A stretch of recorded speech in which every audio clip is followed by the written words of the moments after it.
Hello guys, how are you? I hope that you all are fine and well. So guys, इस video में हम बात करेंगे English speaking से related.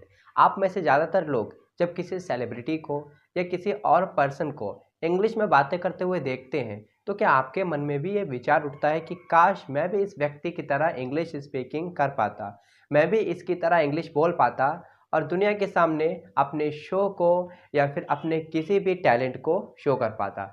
Because आपको पता है कि आज के ज़माने में इंग्लिश बहुत ही ज़्यादा इम्पॉर्टेंट है।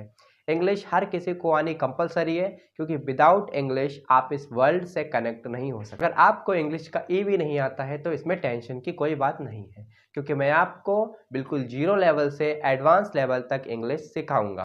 तो आज इस वीडियो में मैं आपके साथ शेयर करूँगा 5 ऐसे टिप्स जिनकी मदद से आप इंग्लिश को ईज़िली बोल पाएँगे और अपनी प्रैक्टिस कर पाएँगे। तो आइए स्टार्ट करते हैं बिना किसी देरी के अपने video. So guys, number 1 tips है थिंकिंग इन इंग्लिश। जैसा कि आप देखते हैं कि आप रोजाना कुछ ना कुछ सोचते रहते हैं, चाहे वो आप अपने डेली रूटीन के बारे में सोचना हो या अपने किसी टीचर के बारे में सोचना हो या अपने लंच के बारे में सोचना हो या अपने होमवर्क के बारे में सोचना हो या फिर अपने किसी स्कूल मेट के बारे में सोचना हो या किसी क्लासमेट के बारे में सोचना हो, आपको अपने फूड के बारे में सोचना हो या फिर आपको अपनी किसी जर्नी के बारे में सोचना हो। आप रेगुलर कुछ ना कुछ सोचते हुए रहते हैं। क्यों ना आप उसको इंग्लिश में सोचिए। आपके मन में जो भी विचार उठ रहे हैं आप उसको इंग्लिश में ट्रांसलेट कीजिए। जब भी हम किसी के सामने अपनी बात इंग्लिश में रखते हैं तो इससे पहले हम अपने माइंड में अपनी मदर लैंग्वेज में सोचते हैं, उसके बाद उसका इंग्लिश ट्रांसलेशन करते हैं एंड देन हम सामने वाले को अपनी बात बता पाते हैं। लेकिन ये अगर आप इंग्लिश में थिंकिंग करना सीख गए तो आप बहुत ही कम टाइम में अपनी बात को दूसरों के सामने इंग्लिश में रख पाएंगे, क्योंकि आप पहले से ही इंग्लिश में सोच रहे होंगे। इसलिए थिंकिंग इन इंग्लिश, इंग्लिश में सोचना आपके लिए कंपलसरी हो जाता है अगर आप इंग्लिश स्पीकिंग करना चाहते हैं तो। सेकेंड टिप्स है दोस्तों, read out loudly. The excitement and love towards the house of writer and his cousin make this story interesting. Although they are small boys, but they complete their wish for riding. They ride by the horse for many days without anything knowing. Murad handled the horse very perfectly. The most interesting things in this story that they return this horse to this honour, true honour without any doubt. So guys, इसी तरीके से आपको भी एक book या एक magazine या एक न्यूज़पेपर ले लेना है और मेरी तरह ही आपको उसे तेज तेज पढ़ना है। लेकिन आपको ध्यान रखना है कि वो न्यूज़पेपर, वो मैगजीन, वो पैराग्राफ इंग्लिश में होना चाहिए। आप इस इंग्लिश को स्पीकिंग लाउडली जब आप तेज़ी से पढ़ेंगे तो इससे आपके इंग्लिश स्पीकिंग प्रैक्टिस होगी, आपके माइंड में एक शेड्यूल बनेगा और साथ ही साथ आपकी टंग, आपका माउथ भी इंग्लिश स्पीकिंग के लिए तैयार हो रहा होगा। अगर आप किसी भी चीज़ को तेज़ी के साथ पढ़ेंगे तो इससे आपके ब्रेन में एक पॉजिटिव इफेक्ट जाएगा। जैसे कि आपके पास जब भी आप इंग्लिश बोलना चाहते हैं तो 2 ऑप्शन होते हैं, क्या बोले और कैसे बोले। लेकिन यहाँ पर आपको पता है कि क्या बोलना है, जो आपके पास बुक है उसमें जो लिखा हुआ है आपको उसको बोलना है। सेकंड, कैसे बोले, तो आपको उसको लाउडली बोलना है। लाउडली बोलने से आपके माइंड में एक पॉजिटिव इफेक्ट जाएगा कि हाँ, आप इंग्लिश सीख रहे हैं और आपका माइंड उस इंग्लिश को प्रॉपरली सीखेगा। क्योंकि जब आप किसी भी चीज़ को लाउडली पढ़ते हैं तो आपका माइंड उसको स्कैन करता है और आज से आपको अच्छी इंग्लिश बोलने में हेल्प मिलेगी। आपके कान उसको सुनेंगे, आपकी आइज़ भी उसको देख रही हैं और आपका मुंह भी लगातार उस इंग्लिश को बोल रहा है। इससे आप एक अच्छी इंग्लिश बोल पाएंगे कुछ ही दिनों में। गाइस, थर्ड टॉपिक की बात करते हैं, वो है जैम। जी हाँ दोस्तों, ये जैम आपको सिखाएगा इंग्लिश स्पीकिंग करना बहुत ही कम दिनों में। मैं इस जैम की बात नहीं कर रहा हूँ, मैं बात कर रहा हूँ जैम की, जस्ट अ मिनट।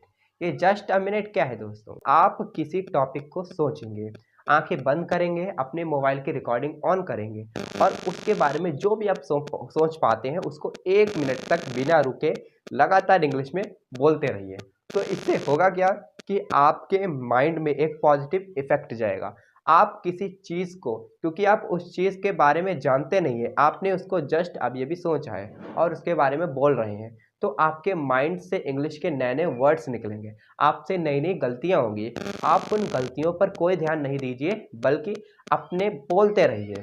आपकी मोबाइल की रिकॉर्डिंग ऑन है, जो कि आपको आपकी आवाज़ को रिकॉर्ड करेगी। तो इससे होगा क्या कि जब आप दोबारा अपने मोबाइल की रिकॉर्डिंग सुनेंगे तब आप समझ पाएंगे कि हाँ, मैंने इस चीज़ को बोलने में क्या क्या गलतियाँ की थी। और जब आप दोबारा उसी टॉपिक पर बोलेंगे तो आप अपनी गलतियों को पहले से ही पहचानते होंगे और आप उसको आसानी से दूर कर पाएंगे। दोस्तों, इसका एक और फ़ायदा है कि अगर आप किसी भी चीज़ के बारे में सोचते हैं और बोलते हैं तो इससे आपके ब्रेन में एक इफ़ेक्ट जाएगा और आपका ब्रेन किसी भी चीज़ के बारे में नई नई इन्फॉर्मेशन निकाल पाएगा।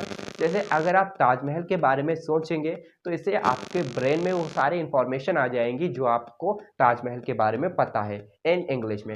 Like Taj Mahal is a white monument, it is made by the Mughal empress Shah Jahan in the love of his wife Mumtaz Mahal. Taj Mahal is situated in Agra. It is made up of white marble. It is the symbol of love. तो इस तरीके से आप एक particular topic सोच सकते हैं और उसके ऊपर बोल सकते हैं। गाइस, अब हम बात करने जा रहे हैं अपने 4 टॉपिक पर फॉर इंग्लिश स्पीकिंग, और ये 4 टॉपिक आपके लिए बहुत ही ज़्यादा इंपॉर्टेंट है। मैं एक ऐसे पर्सन के बारे में आपको बताने जा रहा हूँ जो आपको इंग्लिश सीखने में बहुत ही ज़्यादा हेल्प करेगा, जिसकी मदद से आप कुछ ही टाइम में एक प्रॉपर इंग्लिश सीख पाएंगे। वो पर्सन कोई और नहीं बल्कि आप खुद हैं। जी हाँ फ्रेंड्स, आप खुद अपने इंग्लिश को स्ट्रॉन्ग कर पाएँ। तो हमारी 4 टिप्स है टॉकिंग टू योरसेल्फ। जी हाँ दोस्तों, इसके लिए आपको किसी भी मिरर के आगे खड़े हो जाना है और उसके बाद आपके मन में जो भी विचार आते हैं, आपने अपने पूरे दिन में जो भी किया है, या आप इसमें भी किसी पार्टिकुलर टॉपिक को सोच सकते हैं। अब उस पार्टिकुलर टॉपिक के ऊपर आप अपने आप से इंग्लिश में बातें कर सकते हैं। ऐसा करने से आपकी शर्म, आपकी शाइनेस दूर होगी, साथ ही साथ में आपकी हिचकिचाहट भी दूर होगी, क्योंकि जब आप अपने आप से बातें करेंगे तो इससे आपकी शाइनेस, आपकी हिचकिचाहट, सारी चीज़ें बिल्कुल दूर हो जाएंगी। क्योंकि दोस्तों, अगर आप अपने आप से जीत गए, उसके बाद इस दुनिया में कोई भी ऐसा नहीं है जो आपको हरा पाए। इसीलिए आप अपने आप से बातें कीजिए इन इंग्लिश। इससे आपकी इंग्लिश वोकैबुलरी तेज होगी, आप इंग्लिश के नए नए वर्ड्स बोलना सीख पाएंगे, आपकी प्रोनाउंसिएशन सही होगी और आप बहुत ही आगे बढ़ पाएंगे इंग्लिश स्पीकिंग को लेकर के। आप मिरर के आगे खड़े होकर किसी भी एक टॉपिक पर इंग्लिश स्पीकिंग कर सकते हैं, like my favourite teacher, my favourite day, my favourite festival, और एज वेल एज कोई भी बिल्डिंग को लेकर, लाइक ताजमहल, लाइक आगरा। आप और भी टॉपिक्स पर, किसी भी टॉपिक पर इंग्लिश में बात कर सकते हैं। सो गाइस, अब चलते हैं अपने नंबर 5th टिप्स पर, और नंबर 5th टिप्स है writing a diary. So guys, writing a diary में आपको क्या करना है, आप इस डायरी में 15 टॉपिक्स को लिख लीजिए। अगर आपको 15 टॉपिक्स नहीं आते हैं तो मैंने आपके लिए टॉपिक्स की लिस्ट बना दी है, आप इसे देख करके अपने टॉपिक्स को अपनी डायरी में लिख सकते हैं। तो गाइस, आपको करना यह है कि हर पेज के ऊपर इन टॉपिक्स को लिख लेना है और एक एक दिन करके इन टॉपिक्स को हल करना है, सॉल्व करना है, इनके बारे में इंग्लिश में लिखना है। हर शाम को आपको बैठना है, एक टॉपिक को चूज़ करना है और उसके बारे में आपको इंग्लिश में लिखना है जो भी आप जानते हैं। अगले दिन उस लिखे हुए को आप अपने सर को, अपने मैडम को या अपने किसी भी दोस्त को दिखा सकते हैं जो आपकी हेल्प कर सकता है। आप उसको दिखा कर के पता कर सकते हैं कि आपने क्या क्या गलतियाँ की है, क्या क्या मिस्टेक्स की है और आप इनको कैसे सुधार सकते हैं, कैसे इनको इम्प्रूव कर सकते हैं। ये थी 5 टिप्स जिनकी मदद से आप अपनी इंग्लिश को स्ट्रांग ही नहीं बल्कि कर सकते हैं बहुत ज़्यादा स्ट्रांग। तो गाइस, कैसी लगी आपको हमारी आज की वीडियो? आशा करता हूँ कि आपको हमारी इस वीडियो से कुछ ना कुछ ज़रूर सीखने को मिला होगा। अगर आपको हमारी इस वीडियो से सीखने को मिला है और आप हमारे वीडियो को एंजॉय करते हैं तो प्लीज़ लाइक कीजिए हमारे वीडियो को, सब्सक्राइब कीजिए हमारे चैनल को, नीचे एक प्यारा सा कमेंट कीजिए।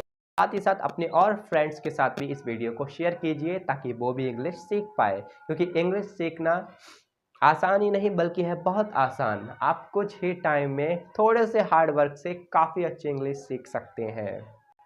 मैंने भी इंग्लिश सीखी है बिना किसी की हेल्प से, ना ही मैं कोई कोचिंग ज्वाइन करता हूँ, ना ही मैं किसी से हेल्प लेता हूँ। मैंने अपने आप से फ्रॉम द यूट्यूब की सहायता से भी इंग्लिश सीखी है। जल्दी लेकर के आने वाला हूँ मैं आपके लिए नेक्स्ट वीडियो। तो तब तक के लिए टाटा बाय बाय, स्वस्थ रहे, स्वच्छ रहे।